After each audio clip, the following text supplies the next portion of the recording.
First to some breaking news, and there's been a terrifying drive-by shooting in Western Sydney overnight. Multiple shots were fired into a home with a mother and child reportedly inside. Live to Lucy McLeod at Lidcombe. Lucy, what do we know so far?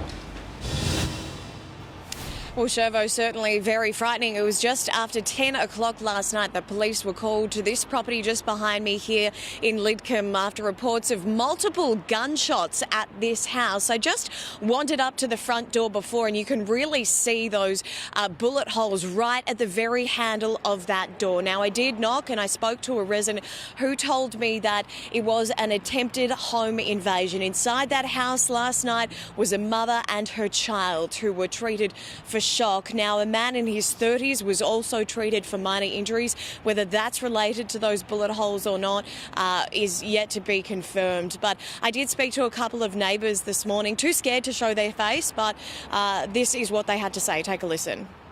Just heard the gunshot, like 3 times, boom, boom, boom, like that. And then after that, like something like the sound, like very loud.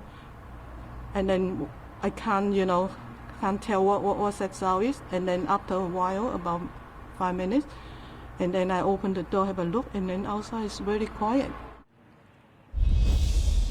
Now, police were very quick to establish a crime scene. We know that these gunmen are on the run. Shervo, so far, no arrests have been made. Let's hope they find them. Thank you, Lucy. Here's Mon. Thanks, Shervo. Well, World Cup fever has arrived in Australia with the Matildas to kick off their campaign tonight against Ireland in front of a sellout crowd. Let's go straight to Katie Brown, who is at Tumbalong Park in Sydney. Katie, the excitement has started already. I love it. Yeah, it is fabulous. I'm seeing so much green and gold down here, but tonight more than 80,000 fans will be here in Sydney to see the FIFA Women's World Cup opener, and you've got it, Australia, Republic of Ireland playoff. The last time these two teams played each other, Ireland actually beat Australia 3-2 in 2021.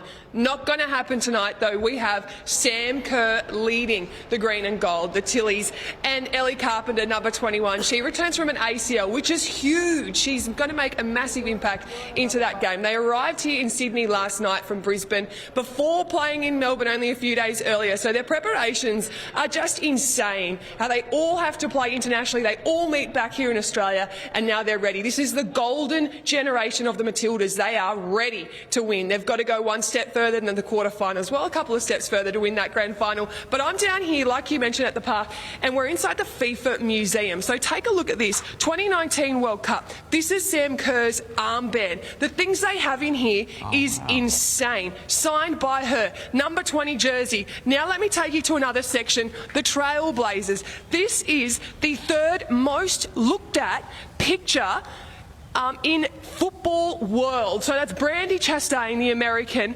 Maradona was number 1. I don't remember number 2. That's not important. And number 3 was Brandy Chastain, the American. It's going to be absolutely fabulous. And before we wrap up, let me show you just this. The FIFA Women's World Cup trophy, 1991 to 1995. We don't actually have the current one because New Zealand have it, as they have the official opener. But come down to the park, thanks to our friends at Coca-Cola. You have the opportunity to win tickets to the FIFA Women's World Cup Grand Final. Wow. Oh, how good is that? Katie Brown, thank you so much. So Can't good. wait for it to all kick off. Let's get some more news now. Here's Eddie. Thank you so much, Mon. There are growing calls this morning to cap the number of tourists on Gari in the wake of a series of dangerous dingo attacks. Let's go live to Georgie Chumley in Brisbane for us. Georgie, this comes as one of the wild animals involved in this week's vicious mauling was destroyed yesterday. Good morning, Eddie. That's right. That dingo was euthanized overnight after urgent talks yesterday between rangers and the local traditional people, the Butchulla people. Sadly, it is always a last resort, but rangers say that the animal was simply too dangerous. It was involved in the attack on 23-year-old woman Sarah Pete, who was jogging along Orchard Beach when she was surrounded by a pack of animals. It also attacked a 6-year-old back in April. So that was the decision that rangers had to make. And when they brought the animal in, they said that it was 17 kilos, which indicated decided that it had been fed by humans, and means that that's one of the reasons why it would have been more aggressive and more bold towards people in recent months. Now, there have been calls for rangers to be given extra powers to be able to evict people off the island if they're seen to be doing things that will provoke the animals, like taking selfies with them or even feeding them. And there are also calls for the government to cap the number of tourists on the island, particularly around times when the animals are breeding, and particularly in areas where they might be more dangerous and there are more known haunts where they do hang around. Thank you so much for that, Georgie. 6 people are recovering in hospital this morning following an horrific pile-up on Queensland's busiest highway. Let's go live to Sally Gart, who's in Rockhampton for us. Sally, morning. 7 vehicles, including an army tank, were caught up in this crash. Yeah, that's right. Good morning to you, Eddie. And incredibly, no one was killed in this fiery highway explosion witnesses have described as madness. One of the trucks involved was carrying a US Army tank, and it's here in central Queensland and was supposed to be used this weekend for the start of military exercise Talisman Sabre. Now it is a charred wreckage. 6 people were taken to hospital, 3 here to the Rockhampton Hospital where I am this morning, another 3, including a teenager, to Gladstone Hospital. As we go to air this morning, that section of the Bruce Highway at Bajul remains shut.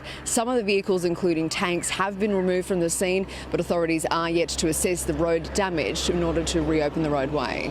Thank you so much, Sally. A Sydney court has released some shocking allegations about the tasering of a great-grandmother at her nursing home. Claire Nowland died a week after she was allegedly tasered by a police officer at the facility. According to previously unseen court documents, Senior Constable Christian White is alleged to have said "bugger it" before firing his weapon at the 95-year-old. Prosecutors say the move was a grossly disproportionate response and excessive use of force. The Victorian Premier is refusing to apologise for controversially scrapping the Commonwealth Games, devastating regional communities right across the state. You're asking me to apologise for cancelling the Games, and I'm not doing that because we're not running them. Because to run them is billions of dollars over and above the original budget.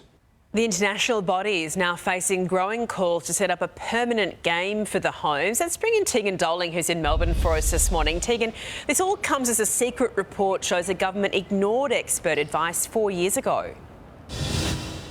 Yeah, that's exactly right, Eddie. This was actually funded by the Andrews government and regional councils, and it did outline a number of cost issues and operational problems all the way back in 2019. It was things like how far the athletes are going to have to travel, the cost of security, and also the lack of infrastructure. Now, this is outlined in the Australian today, and it shows that it was actually the aim was to hold the Games in 2034, that 2026 was never really a viable option, and that they should also build the Games around stadiums and infrastructure that is already in place, and perhaps redevelop some of the projects that were currently underway. So all of these, I suppose, warnings were put in place to the Andrews government back in 2019. Now, as you said, Eddie, there's also the concept that's kind of a bit of a rumour mill this morning that perhaps there should be a permanent host city, and we know that Birmingham and even up there in the Gold Coast looking as potential front runners to perhaps be the Commonwealth Games hosting city permanently. Yeah, it's an interesting concept, isn't it? Thank you, Tegan.